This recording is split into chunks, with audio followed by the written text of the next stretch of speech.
Salut et bienvenue pour une nouvelle vidéo. Aujourd'hui on se retrouve pour parler encore d'argent. Je sais que la première vidéo vous a plu, alors du coup je viens rajouter un petit peu de choses que je n'ai pas forcément dit lors de la première vidéo. Donc c'est comment économiser de l'argent et ensuite je vous ferai peut-être une vidéo sur comment gagner de l'argent facilement. On commence avec la première astuce. La première astuce consiste à garder toutes ces pièces jaunes. Pourquoi ? C'est de la monnaie en fait. Ça peut paraître être radin, mais pas du tout en fait. C'est votre argent, c'est à vous et voilà, c'est pas parce que vous avez perdu 1 centime, 2 centimes, 3 centimes que c'est pas grave. En sachant qu'en cumulant tout ça, ça va vraiment vous donner de l'argent et j'ai pu remarquer cela. En fait, j'avais un porte-monnaie avec beaucoup d'argent liquide, de pièces jaunes notamment. Et ensuite, j'ai été donc à ma banque. Ils m'ont donné des petits rouleaux, vous savez, où ça dépend des fois, vous avez carrément les sacs et vous mettez donc tout l'argent, toutes les pièces jaunes que vous avez dans votre porte-monnaie, que vous n'en voulez plus, vous les mettez tous à l'intérieur et ensuite vous venez de les rapporter et ça peut vous donner une somme phénoménale. La dernière fois j'ai rapporté et j'ai gagné, j'avais 20 € en fait avec toutes mes pièces jaunes etc. J'ai rapporté ça à la banque, ils me l'ont mis directement sur mon compte, ça m'a évité d'avoir encore toutes ces pièces jaunes et en même temps de garder ma monnaie. Soit vous avez la banque, soit alors si vous n'avez pas tant de pièces jaunes que ça à donner à la banque et que vous ne voulez pas vous déplacer ou je ne sais quoi, vous gardez tout donc dans une enveloppe, une pochette ou je ne sais quoi et ensuite vous essayez par jour par exemple compter combien vous avez. Si vous avez par exemple 1 € avec toutes vos pièces jaunes, vous mettez le 1 € dans votre porte-monnaie. Vous allez faire vos courses habituelles, vous payez avec vos petites pièces jaunes, donc votre 1 €, vous le savez, vous avez 1 €, vous n'avez pas besoin de recompter, parce que je sais que des fois, lorsqu'on est devant la caisse, on n'a pas réellement envie de compter toutes ces pièces jaunes, ça fait un petit peu, voilà, des fois on n'aime pas trop, on a un peu honte, alors qu'il n'y a pas de raison, hein, des fois même les commerçants sont très contents d'avoir ces petites pièces pour rendre la monnaie. Et donc comme ça, vous savez que vous avez 1 € en pièces jaunes dans votre porte-monnaie, vous donnez vos pièces jaunes en spécifiant que c'est 1 € et par la suite vous payez le reste en carte bancaire. Ou alors vous mettez 2, 3, 4 € en pièces jaunes à l'intérieur et vous avez acheté quelque chose à 4 €, vous donnez l'ensemble, il n'y a pas besoin de faire le complément en carte. Vous pouvez donner votre monnaie puis demander à faire le reste en carte. La deuxième astuce, c'est établir un budget. Vous savez que vous payez tant par mois en loyer, tant par mois en charge, tant par mois en courses à peu près, donc vous écrivez tout ce que vous dépensez. Ensuite à côté vous faites votre colonne de ce que vous percevez par mois en termes de salaire, etc. Et ensuite vous faites votre calcul combien il vous reste par mois. S'il vous reste par exemple 500 €, vous pouvez vous dire allez, je vais faire 200 € d'activité dans le mois, je me laisse 200 € de budget et 300 € d'économie à mettre par exemple à épargner ou à mettre de côté pour la suite. Comme ça, vous savez que vous avez un budget spécifique de 200 €, vous pouvez vous faire plaisir sans dépasser ce budget. Donc faites attention à votre budget sorti, donc tout ce qui est verre, tout ce qui est restaurant, tout ce qui est bar, tout ce qui est cinéma ou je ne sais quoi. Vous avez 200 € en tout pour le mois complet, ce qui est déjà pas mal clairement. Et si vous n'avez pas assez, vous vous dites bah tant pis, je le ferai le mois prochain.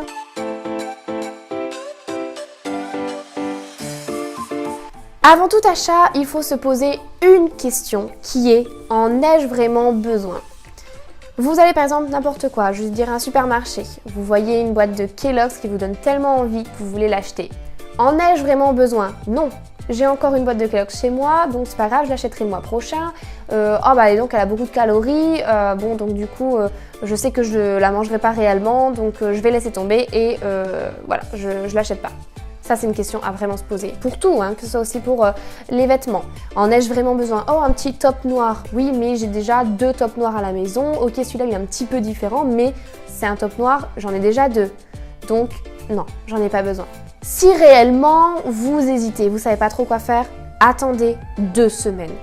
Si au bout de 2 semaines, vous pensez encore à ce petit top noir que vous avez vu, à cette paire de chaussures ou je ne sais quoi, ok, allez-y, achetez-le. Si en fait c'est passé, c'est que vous n'en aviez pas réellement besoin et qu'il vous plaisait pas tant que ça en fait. C'était vraiment juste un coup de cœur sur le moment, mais voilà. Donc laissez tomber. Donc moi je dis à peu près 2 semaines, 1 mois maximum.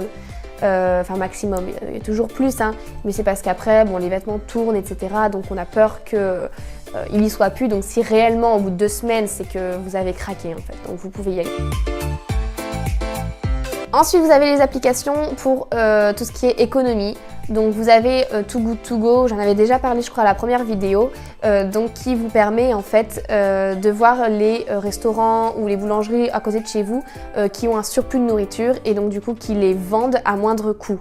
Par exemple, j'ai vu des buffets chinois où vous pouvez avoir donc une grosse assiette du buffet en fait qu'ils n'ont pas pu vendre.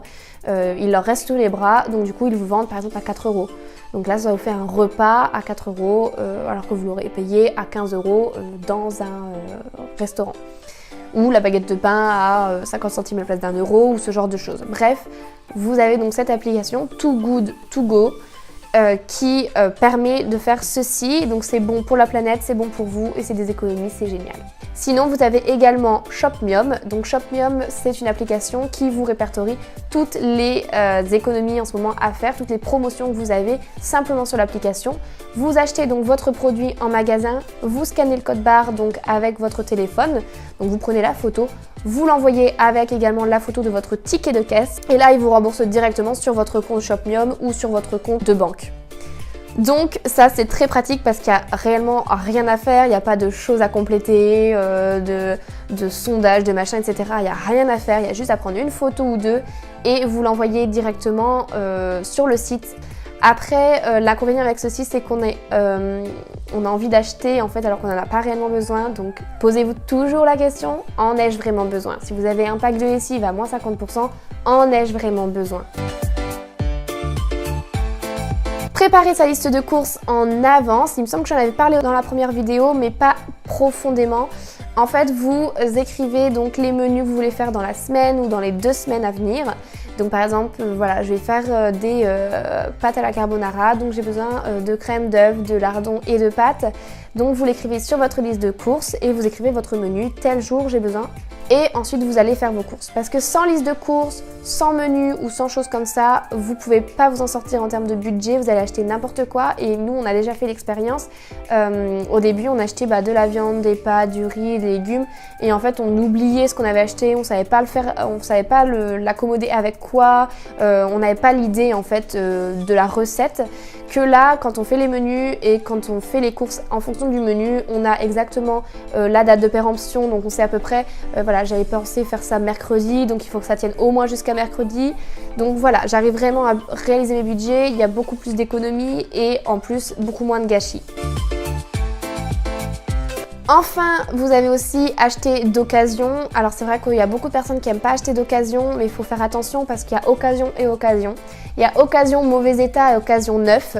Donc regardez bien, vous avez Vinted pour ça, vous avez Le Bon Coin, vous avez pas mal de choses. Achetez d'occasion vos meubles, vos vêtements, vos voitures ou je ne sais quoi.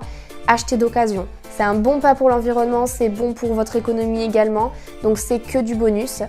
Moi j'ai acheté pas mal de choses en occasion et aujourd'hui maintenant j'achète que mes vêtements en occasion pour vraiment voilà, diminuer mon empreinte carbone et également pour économiser un maximum d'argent. Et c'est vrai qu'il y a beaucoup de vêtements qui sont neufs avec étiquette, non portée, etc. Donc vraiment regardez. Et pareil pour les meubles, on a des fois une idée précise de ce qu'on veut et bah c'est facile de trouver avec tous les filtres et les critères qu'on peut trouver sur Le Bon Coin ou ce genre de choses où vous avez vraiment les critères de meubles que vous souhaitez. Ensuite, vous avez également emprunté les livres médiathèques. C'est vrai qu'on n'y pense pas réellement, mais les médiathèques souvent sont gratuites pour ceux qui habitent dans la ville où vous êtes. Donc elles sont gratuites ou dans la communauté que vous êtes. Vous ne payez rien en fait, vous avez des livres gratuitement que vous lisez, que vous devez rendre au bout d'un mois. Je pense qu'au bout d'un mois on a lu le livre, donc c'est bon. Moi je sais que j'ai beaucoup de mal à acheter, par exemple tout ce qui est développement personnel, j'ai beaucoup de mal à emprunter, je préfère acheter. Mais quand vous réfléchissez, moi je suis plutôt dans le minimalisme, quand vous réfléchissez vous avez pas mal de livres après que vous avez lu une fois, que vous laissez dans votre placard et que vous ne ressortez jamais. Donc sans qu'à faire, soit acheter le livre et le revendre par la suite, soit l'emprunter à la médiathèque. Ensuite, vous avez également recyclé les sacs de course ou les sacs, voilà, vous avez pas mal de sacs plastiques encore en ce moment. Tous les sacs, vous essayez de les recycler en sacs poubelle par exemple, parce que c'est vrai que des fois on se retrouve avec une multitude de sacs, on ne sait pas quoi en faire. Donc en sac poubelle, ou alors si vous envoyez des choses d'occasion justement, vous avez Mondial Relais, les points relais ou même par la poste, vous pouvez récupérer ces sacs, mettre vos ventes à l'intérieur de ce sac, le rouler, le scotcher, etc., mettre l'étiquette dessus, bref, ça fait un colis. Et sinon vous avez pareil avec les boîtes à chaussures, des choses un petit peu plus cassantes, vous pouvez mettre dans une boîte à chaussures. Enfin bref, recycler tous les emballages que vous pouvez avoir lors de vos commandes, lors de vos achats, etc. En autre chose en fait. Essayez de garder ceci pour les refaire en autre chose, pour pas les stocker ou pour pas les jeter immédiatement. Vous devez faire attention à tout ce qui est coupons de réduction. Souvent, on nous donne des coupons de réduction après des achats, etc. Il faut toujours vous poser la question, est-ce que ces coupons de réduction, j'en aurais réellement besoin? Moi, j'ai eu par exemple des moins 25% dans des parfumeries jusqu'au 31 janvier et je ne l'ai jamais utilisé. J'en avais pas besoin en fait. Donc, vous le jetez, vous n'en avez pas besoin, vous le jetez. Ou vous le gardez jusqu'à ce qu'il soit périmé, mais dans ces cas-là, souvent, on l'oublie. Donc c'est vrai que tant que vous n'en avez pas besoin, n'essayez pas d'acheter parce que vous avez un bon de réduction. Ça sert strictement à rien parce que vous gâchez votre argent pour rien. Également en fait ces coupons de réduction, regardez toujours si la marque Kellogg's se fait 50% sur leur Kellogg's en ce moment. Regardez s'il n'y a pas d'autres céréales de sous-marque on va dire qui sont similaires et qui sont parfois même moins chères après réduction de la marque. C'est une économie plutôt dans votre loyer, dans votre logement, une économie de chauffage. C'est vrai qu'en ce moment il fait très froid et donc on met pas mal le chauffage. Donc premièrement si vous avez tout ce qui est poêle à bois, cheminée, etc. Utilisez-les principalement avant d'utiliser votre chauffage et essayez de le régler la température en programmable, c'est-à-dire qu'à partir de telle température, votre chauffage s'arrête ou consomme moins. Mais également en fait mettez 1 degré en dessous de ce que vous avez habituellement. Si vous mettez 20 degrés, mettez 19, si vous mettez 19, mettez 18. Nous, c'est vrai que dans une maison, il est préférable de mettre 19 degrés, on dit toujours. Nous, on a mis 18 et pour l'instant, on n'a réellement pas froid. 1 degré, ça change pas grand chose du tout, donc mettez toujours 1 degré en dessous et vous allez avoir des sacrées économies sur votre facture. Voilà, j'espère que ces petites astuces vous ont plu, vont vous aider. Donc c'est vraiment des économies d'argent et par la suite je ferai également sur gagner de l'argent à côté. N'hésitez pas à me suivre également sur les réseaux sociaux et à vous abonner à ma chaîne pour plus d'informations sur l'ensemble de mes vidéos. Et je vous retrouve la semaine prochaine pour une nouvelle vidéo. Ciao ciao!